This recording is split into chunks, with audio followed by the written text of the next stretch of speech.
मैं जी भर जिया, मैं मन से मरूं। देखिए कवि का मन, मैं जी भर जिया मैं मन से मरूं, लौट कर आऊंगा कूच से क्यों डरूं। मैं जी भर जिया मैं मन से मरूं, लौट कर आऊंगा कूच से क्यों डरूं। अटल जी के ये शब्द कितने साहसी हैं, कितने गूढ़ हैं। अटल जी कूच से नहीं डरे।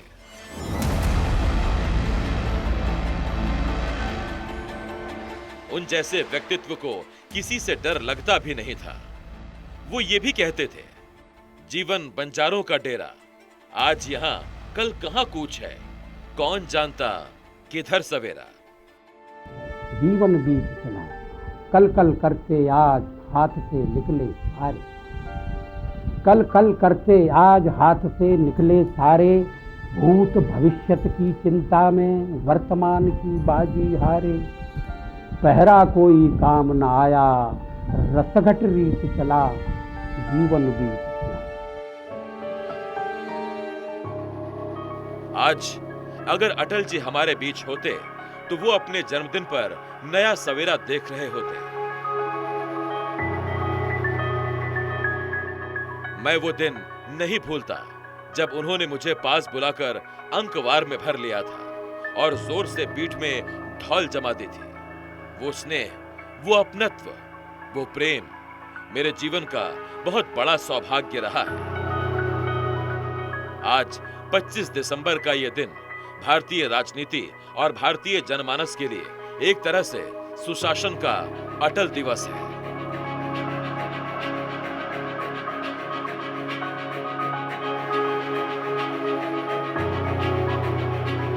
अटल जी की जयंती का ये पर्व सुशासन की, सुसेवा की हमारी प्रेरणा का भी पर्व है। थोड़ी देर पहले जब मैं अटल जी की स्मृति में डाक टिकट और स्मारक सिक्का जारी कर रहा था तो अनेक पुरानी बातें मन में चल रही थी। बरसों बरसों तक उन्होंने मुझ जैसे अनेक कार्यकर्ताओं को सिखाया है, संस्कारित किया है। देश के विकास में अटल जी का योगदान हमेशा हमारे स्मृति पटल पर अमिट रहेगा। अमरीकी शस्त्रों से अपनी आजादी को दुनिया में कायम रख लोगे यह मत समझो, 10-20 अरब डॉलर लेकर आने वाली बर्बादी से तुम बच लोगे ये मत समझो। आज पूरा देश अपने भारत रत्न अटल को उस आदर्श विभूति के रूप में याद कर रहा है जिन्होंने अपनी सौम्यता, सहजता और सहृदयता से करोड़ों भारतीयों के मन में जगह बनाई। पूरा देश उनके योगदान के प्रति कृतज्ञ है, उनकी राजनीति के प्रति कृतार्थ है। 21वीं सदी को भारत की सदी बनाने के लिए उनकी एनडीए सरकार ने जो कदम उठाए, उसने देश को एक नई दिशा, नई गति दी। और शुद्ध अंतःकरण से निर्वहन करूंगा तथा मैं भय या पक्षपात, अनुराग या द्वेष के बिना सभी प्रकार के लोगों के प्रति संविधान और विधि के अनुसार क्या न्याय करूंगा। 1998 के जिस काल में उन्होंने पीएम पद संभाला, उस दौर में पूरा देश राजनीतिक अस्थिरता से घिरा हुआ था। 9 साल में देश ने 4 बार लोकसभा के चुनाव देखे थे। लोगों को शंका थी कि ये सरकार भी उनकी उम्मीदों को पूरा नहीं कर पाएगी। ऐसे समय में एक सामान्य परिवार से आने वाले अटल जी ने देश को स्थिरता और सुशासन का मॉडल दिया। भारतीय जनता पार्टी जिंदाबाद, भारत माता की। भारत को नव विकास की गारंटी दी। वो ऐसे नेता थे जिनका प्रभाव भी आज तक अटल है। वो भविष्य के भारत के परिकल्पना पुरुष थे। उनकी सरकार ने देश को आईटी, टेलीकम्युनिकेशन और दूरसंचार की दुनिया में तेजी से आगे बढ़ाया। उनके शासनकाल में ही एनडीए ने टेक्नोलॉजी को सामान्य मानवी की पहुंच तक लाने का काम शुरू किया। भारत के दूर दराज के इलाकों को बड़े शहरों से जोड़ने के सफल प्रयास किए गए। वाजपेयी जी की सरकार में शुरू हुई जिस स्वर्णिम चतुर्भुज योजना ने भारत के महानगरों को एक सूत्र में जोड़ा, वो आज भी लोगों की स्मृतियों पर अमिट है।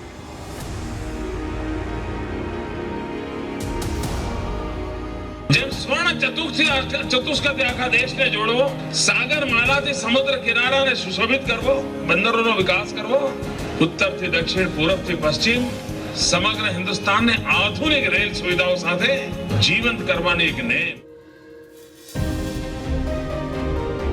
जब भी सर्व शिक्षा अभियान की बात होती है तो अटल जी की सरकार का जिक्र जरूर होता है। शिक्षा को सर्वोच्च प्राथमिकता मानने वाले वाजपेयी जी ने एक ऐसे भारत का सपना देखा था जहां हर व्यक्ति को आधुनिक और गुणवत्ता वाली शिक्षा मिले।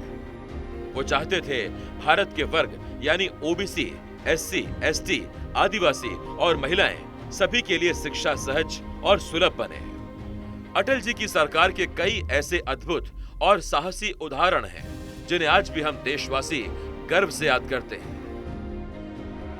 देश को अब भी 11 मई 1998 का वो गौरव दिवस याद है। एनडीए सरकार बनने के कुछ ही दिन बाद पोखरण में सफल परमाणु परीक्षण हुआ। इसे ऑपरेशन शक्ति का नाम दिया गया।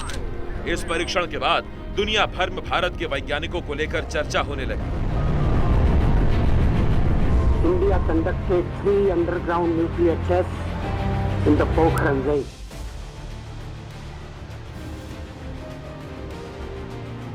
इस बीच कई देशों ने खुलकर नाराजगी जताई, लेकिन तब की सरकार ने किसी दबाव की परवाह नहीं की।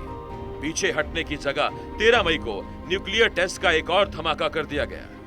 11 मई को हुए परीक्षण ने तो दुनिया को भारत के वैज्ञानिकों की शक्ति से परिचय कराया था, लेकिन 13 मई को हुए परीक्षण ने दुनिया को यह दिखाया कि भारत का नेतृत्व एक ऐसे नेता के हाथ में है जो एक अलग मिट्टी से बना है।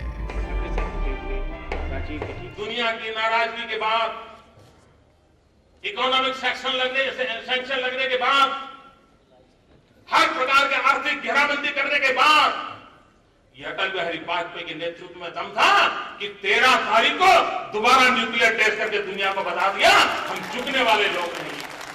Today at 15:45 hours, India conducted 3 underground nuclear tests in the Pokhran Range.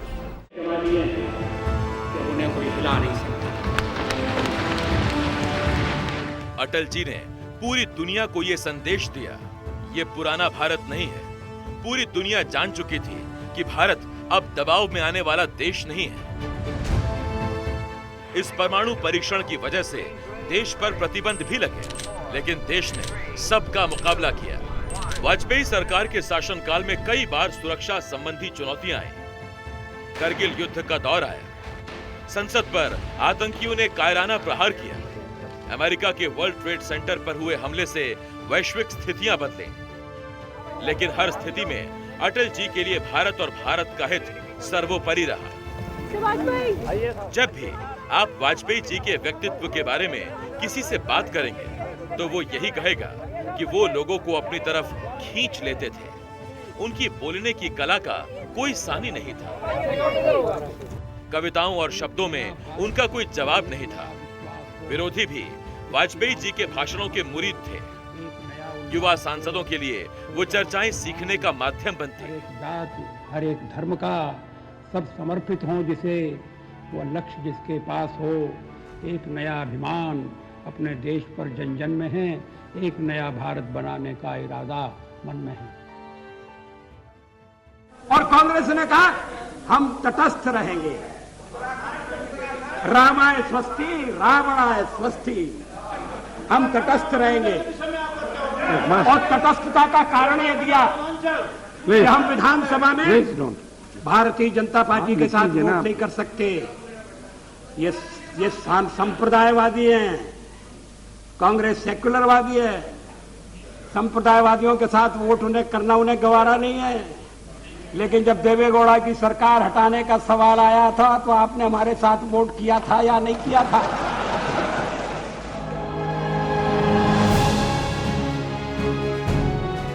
भारतीय राजनीति में वाजपेयी जी ने दिखाया ईमानदारी और नीतिगत स्पष्टता का अर्थ क्या है। संसद में कहा गया उनका ये वाक्य, सरकारें आएंगी जाएंगी, पार्टियां बनेंगी बिगड़ेंगी, मगर ये देश रहना चाहिए, आज भी मंत्र की तरह हम सबके मन में गूंजता रहता है। सत्ता का खेल तो चलेगा, सरकारें आएंगी जाएंगी, पार्टियां बनेगी बिगड़ेंगी, मगर ये देश रहना चाहिए, इस देश का लोकतंत्र अमर रहना चाहिए।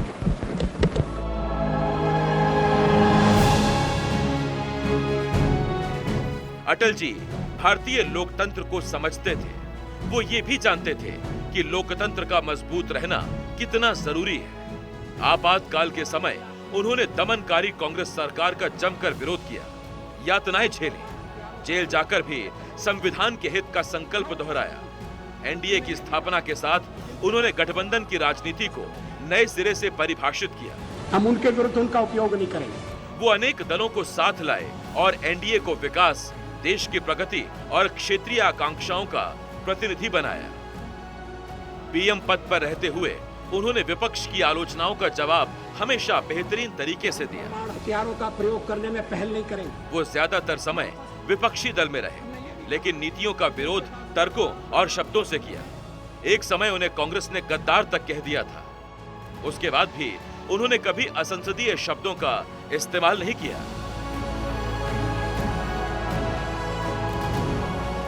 राजनीतिक क्षेत्र में जो आपके साथ कंधे से कंधा लगाकर काम कर रहे हैं, इसी देश में मतभेद होंगे, उनके बारे में ये आपका मूल्यांकन है?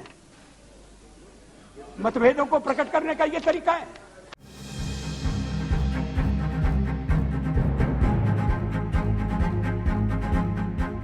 अटल जी में सत्ता की लालसा नहीं थी। 1996 में उन्होंने जोड़ तोड़ की राजनीति न चुनकर इस्तीफा देने का रास्ता चुन लिया। राजनीतिक षड्यंत्रों के कारण 1999 में उन्हें सिर्फ एक वोट के अंतर के कारण पद से इस्तीफा देना पड़ा। कई लोगों ने उनसे इस तरह की अनैतिक राजनीति को चुनौती देने के लिए कहा, लेकिन पीएम अटल बिहारी वाजपेयी शुचिता की राजनीति पर चले। अगले चुनाव में उन्होंने मजबूत जनादेश के साथ वापसी की। संविधान के मूल संरक्षण में भी उनके जैसा कोई नहीं था। डॉक्टर श्यामा प्रसाद मुखर्जी के निधन का उन पर बहुत प्रभाव पड़ा था। वो आपातकाल के खिलाफ लड़ाई का भी बड़ा चेहरा बने। इमरजेंसी के बाद 1977 के चुनाव से पहले उन्होंने जनसंघ का जनता पार्टी में विलय करने पर भी सहमति जता दी। मैं जानता हूं कि ये निर्णय सहज नहीं रहा होगा, लेकिन वाजपेयी जी के लिए हर राष्ट्रभक्त कार्यकर्ता की तरह दल से बड़ा देश था, संगठन से बड़ा संविधान था। कुटुंब की परिकल्पना बहुत पुरानी है। भारत में सदा से हमारा इस धारणा में विश्वास रहा है कि सारा संसार एक परिवार है। यहाँ मैं राष्ट्रों की सत्ता और महत्ता के बारे में नहीं सोच रहा हूँ। आम आदमी की प्रतिष्ठा और प्रगति मेरे लिए कहीं अधिक महत्व रखती है। एक नहीं दो नहीं करो 20 समझौते पर स्वतंत्र भारत का मस्तक नहीं झुकेगा। हम सब जानते हैं अटल जी को भारतीय संस्कृति से भी बहुत लगाव था।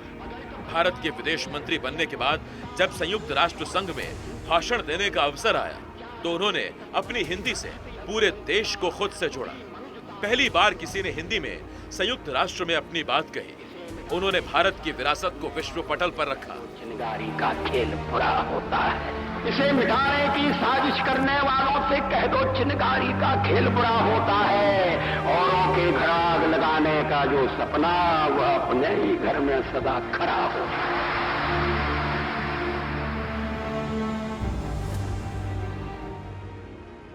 उन्होंने सामान्य भारतीय की भाषा को संयुक्त राष्ट्र के मंच तक पहुंचाया। राजनीतिक जीवन में होने के बाद भी वो साहित्य और अभिव्यक्ति से जुड़े रहे। वो एक ऐसे कवि और लेखक थे जिनके शब्द हर विपरीत स्थिति में व्यक्ति को आशा और नव सृजन की प्रेरणा देते थे। वो हर उम्र के भारतीय के प्रिय थे, हर वर्ग के अपने थे। गीत नया आ रहा था, गीत नया गाता हूँ टूटे हुए तारों से फूटे वासंती स्वर, पत्थर की छाती में उगाया नव अंकुर, झरे सब पीले पात कोयल की कुहुक रात, प्राची में अरुणिमा की रेख देख पाता हूँ, गीत नया गाता हूँ, गीत नया गाता हूँ। टूटे हुए सपने की सुने कौन सिसकी, टूटे हुए सपने की सुने कौन सिसकी, अंतर को चीर व्यथा पलकों पर ठिठकी, हार नहीं मानूंगा रार नहीं ठानूंगा, काल के कपाल पर लिखता मिटाता हूँ, गीत नया गाता हूँ, गीत नया गाता हूँ।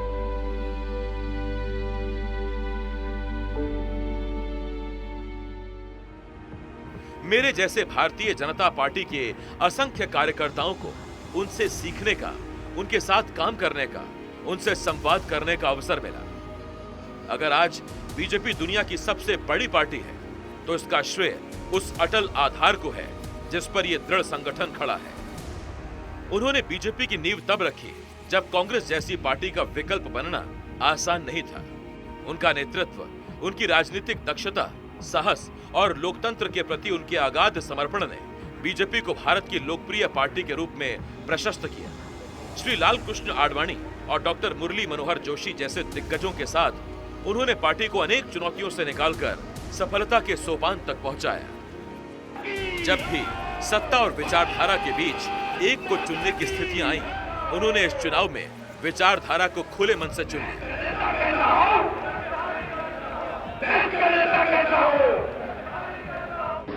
एक नहीं, दो नहीं करो 20 समझौते कि पाकिस्तान से कहा गया है। एक नहीं, दो नहीं करो 20 समझौते पर स्वतंत्र भारत का मस्तक नहीं झुकेगा। अगणित बलिदानों से अर्जित यह स्वतंत्रता, अगणित बलिदानों से अर्जित यह स्वतंत्रता, सुश्वेद शोणित से सिंचित यह स्वतंत्रता, त्याग तेज तप बल से रक्षित यह स्वतंत्रता, दुखी मनुजता के हित अर्पित यह स्वतंत्रता। इसे मिटाने की साजिश करने वालों से कह दो चिनगारी का खेल बुरा होता है। इसे मिटाने की साजिश करने वालों से कह दो चिनगारी का खेल बुरा होता है। औरों के घर आग लगाने का जो सपना, वह अपने ही घर में सदा खड़ा हो।